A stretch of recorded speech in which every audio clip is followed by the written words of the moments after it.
Здравейте, скъпи приятели! Аз съм Добрин Добрев.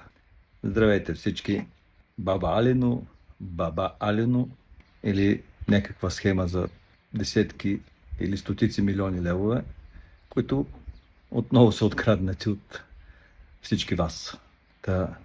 Малко тема за размисъл на хората, които малко повече разбират от това, което се случва, тъй като в момента всичко се отклонява към украинска, руска и така нататък следа, дали инвеститорите в прословутия комплекс с десетки сгради са украинци, етнически руснаци или така нататък, от коя точно националност са, защото ако примерно са украинци, е много по-добре да изперат парите си, отколкото ако са руснаци според едни, а според други е по-правилно и по-добре руснаци да изперат парите, а пък украинците не са хубави хора.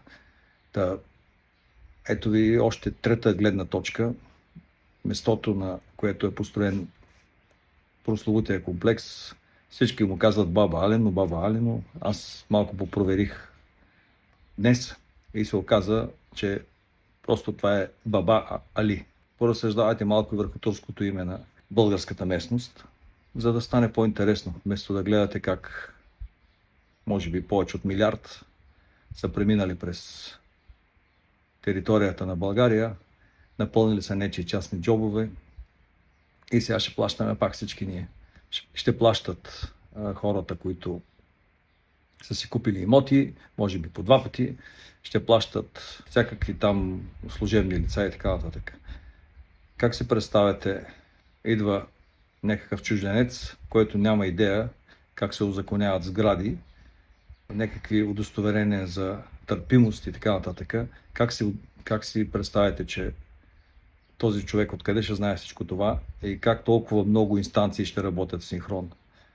Като знаем, че в България не можеш да изградиш къщичка за птици без санкции от партийно или там някакво друго ръководство, негласна, т.е. през определена инстанция, която е сложена точно за това, да бди да се събере необходимия рушвет.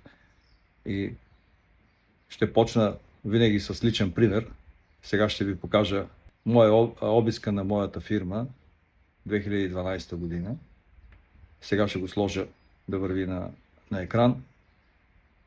Да видите как без никакви доказателства, без никаква правна форма се открадват първо от органите на реда ГДБОП, прокуратура, следствие, документи от огромна компания. Да видите паралела с компанията, която строи в момента и продава жилища до Варна. Огромна, публично се случва. И да видите как при мен всичко става без доказателства, с телефонно обаждане, а при тях, чужденците, каквито и да са те, не се случва подобно нещо. Вижте внимателно и много ви моля, ако намерите какво точно са иззели от компания Корина БГ 2012 година, просто ми пишете налично или както искате, или тук отдолу на видеото в коментар, защото никой не можа да разбере какво точно са иззели. Това е компания с стотици милиона левове оборот, компания, която е плащала много заплати, компания, която е плащала сериозни данъци и компания, която е унищожена за един ден, а аз и моя партньор Християн Балканджиев сме вече 15-та година стана в дела. Той вече е на Върховен касационен съд, аз още съм на първа инстанция в Софийския градски съд. Тъй като човек, който се занимава с търговия, предприемачество и финанси, мисля да кажа няколко неща, които са известни за всички тези случаи, защо аз смятам, че държава на име България просто не съществува. Първо, за да се изгради подобен комплекс от чужденци, пак подчертавам, това са чужденци, независимо какви са, независимо каква националност. Тези хора са дошли от някъде. Дори някой адвокат да ги е подучил или да им е дал компетентен съвет как могат да се заобиколят българските закони. Дори някой счетоводител да им обясни как точно могат да вкарват пари и така нататък. Няма как те да отидат за напълно непознат човек да се ходатайства пред инстанции като ДНСК, като кметство, като ДАНС, като национална полиция и всички останали органи и службички. Просто не може да стане. Тоест, дори да имате много пари, вие не можете просто да отидете да ги предложите на някой, да кажете вземи и това инстанция по инстанция, т.е. да научите каква е схемата, как се случва. След това да тръгнете по инстанции, след и така нататък, така нататък. Тоест, тук става въпрос за абсолютно централизирано действие от самата държава, за да изпере едни огромни пари на гърба на гражданите, на купувачите, на данъкоплатците, на всичко останали, като крайният получател на всичко това са няколко частни лица. Няколко частни лица от върха на държавата. В този момент управляваха Бойко Борисов и Делян Пеевски, така че прокурор беше Борислав Сарафов, така че тези хора са тези огромни пари със сигурност. Моето предположение, както обичаха да казват и за моето дело обосновано предположение, че всичко е станало централно и едни чужденци са дошли с едни големи пари за изпиране, изпрали са ги. Някой много добре се е облажил от тази работа, след което хората, които са си купили там имоти в това селище, волно-неволно са участници в това изпиране на тези огромни пари. И пак казвам, това е в полза на няколко частни лица. В същото нещо, пренесено в моя случай, една компания, която е супер известна, българска, правила милиони обороти, точно за един ден с телефонно обаждане престана да съществува и точно за един ден аз, моят съдружник, бяхме приключени като юридически лица. Аз съм 15-та година в дело, забележете, за този огромен скандал, публичен, всички знаят, няма нито един арестуван служител, ама някой бил издавал удостоверение за търпимост. Окей, ама не, той не е арестуван все още. Ама тези някакви украинци били вкарали, това са огромни пари. Как са влезли в България? По какъв начин е строено това нещо? Никой не е арестуван. Значи, явно България от сега нататък става някаква много правова държава и ще се разследва 12 години сигурно в момента. Кой точно е подписал, там има подписи на български граждани. Тези български граждани имат имена.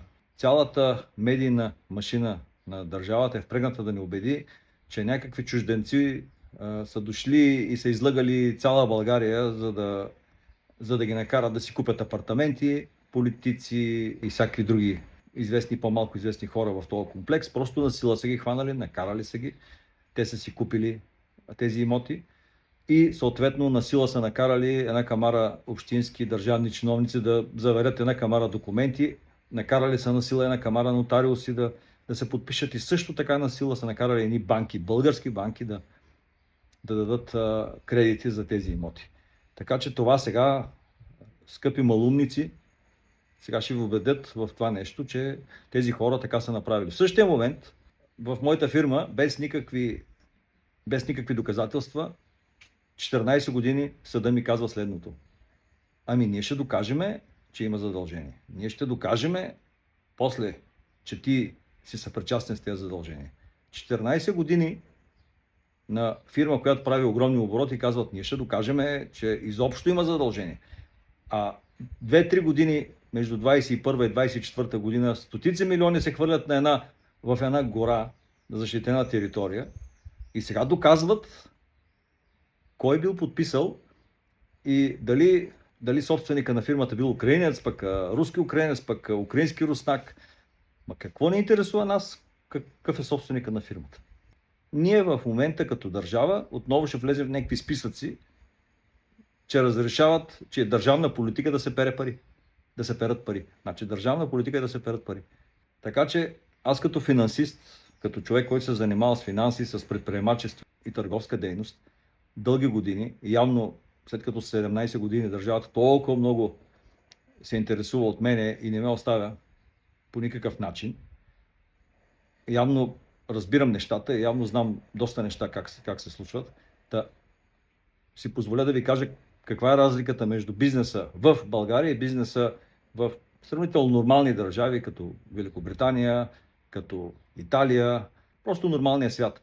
Тоест, ако правиш бизнес в Великобритания и създаваш работни места и общо взето плащаш добри данъци, фирмата ти расте и назначаваш нови и нови работници, дори да не си толкова редовен, дори да имаш някои данъчни задължения, дори да имаш някакви проблеми, там има една сметка.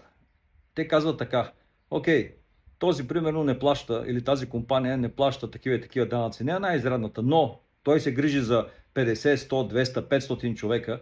Окей, ще му предпишеме нещо, но по-добре той да се грижи за тези хора, той не нарушава толкова много някои закони, ще го оставим да работи, защото той плаща страшно много хора, защото тези хора иначе ще отиват на борсата. Как се процедира в България?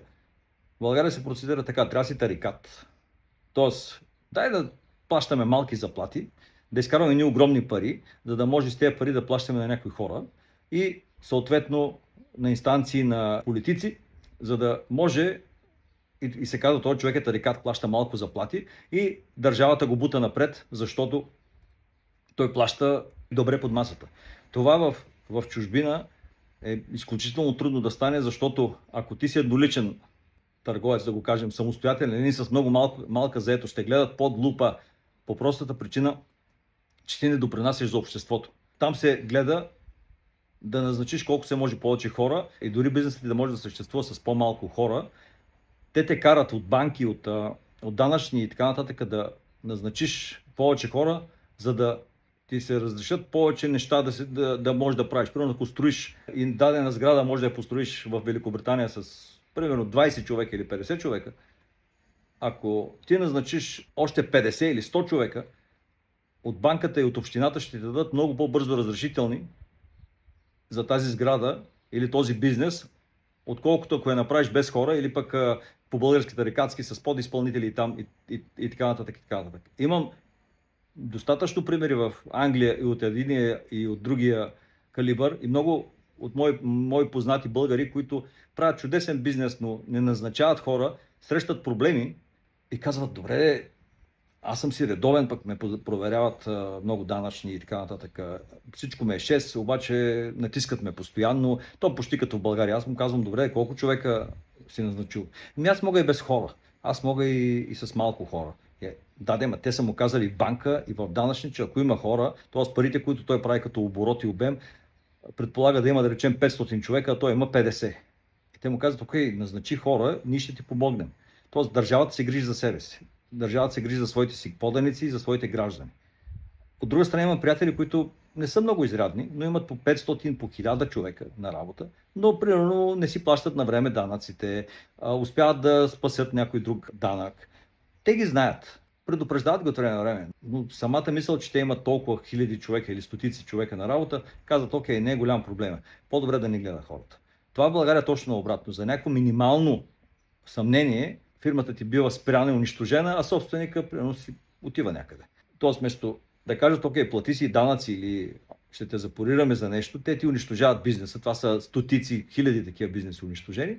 А ако си тарикат, т.е. плащаш малко заплати или пък наемаш външни фирми, за да можеш да избягаш през цялото време, всичко е наред. Имаш пари за корупция, всичко върви. Това е същото с тази прословута голяма групировка. Просто хората са си направили едно селище, мужли са, всеки, който може, ще влезе и ще го направи. Сега и други хора гледат от чужбина, ще кажат: леле, в България какви неща стават, ще дойдат и те ще го направят. После ще говорим: той е бил румънец, он е бил не знам какъв си. А всъщност държавата работи в частен интерес на много малко хора. И се случва така, че за компании като моята, за бизнеси като моите, просто няма нужда да има доказателства за да бъдат унищожени, а за бизнеси на някакви чужденци, които просто идват и си плащат и утре ги няма никакъв проблем. Могат да си построят 20 селища, могат да вкарат няколко милиарда, никой няма да се занимава с тях. С което искам да завърша, че абсолютно никакво значение няма кой, откъде и как ще дойде. Въпросът е: има ли закони в държавата, изобщо някой опитва ли се да ги спазва и изобщо има ли квалифицирани служители и хора на органите на реда, които да спазват тези закони, дори да се опитат минимално да ги спазват. Така че в следващите видеа ще се опитам да говоря на тема точно икономика, финанси. Нещо много важно да не забравя в този момент, тъй като много хора се свързаха с мен от най-различни организации, някой друг журналист. Има доста организации на българи в чужбина, които се опитват с съвсем малко средства да правят някакви неща. Пишат на правителства, пишат на министерства в България, никой не обръща никакво внимание. Аз да го споделя и тук. В този момент сега няколко български деца с помощта на социалните служби на Франция и на техния съд просто са отнети от семействата им и съответно никой не може да се оправи с тях и да намери къде са. Няколко български активисти работят по случая със собствени средства и казват, че е абсолютно невъзможно да накарат българската държава да им помогне, а децата просто ги няма. Отвлечени са, буквално са отвлечени от социалните служби и адвокати и всичко останало, това са български граждани, пак да подчертая, и адвокати и там активисти просто нищо не могат да направят. Българската държава, въпреки че е уведомена на всички нива, абсолютно не хая. Но, пак казвам, ако беше комплекс за строене, нямаше нужда да има разрешителни. Така че завършвам с това, че има много хора като мен. Апела ми е да дадете гласност на всичко това. Ето аз качвам в момента мой протокол за обиск. На 9 юни в 1:30 съм в Софийски градски съд на поредното дело. Така че наблюдавате екшена в реално време. На 29 преди няколко дена моя партньор Християн Балканджиев беше в Върховен касационен съд в София на последното дело от неговата 15 годишна сага. И това е всичко, стартира след този протокол за обиск и изземване, с който тези хора успяха да откранат и унищожат всички документи на компанията Корина БГ. Желая ви приятен ден и до нови срещи!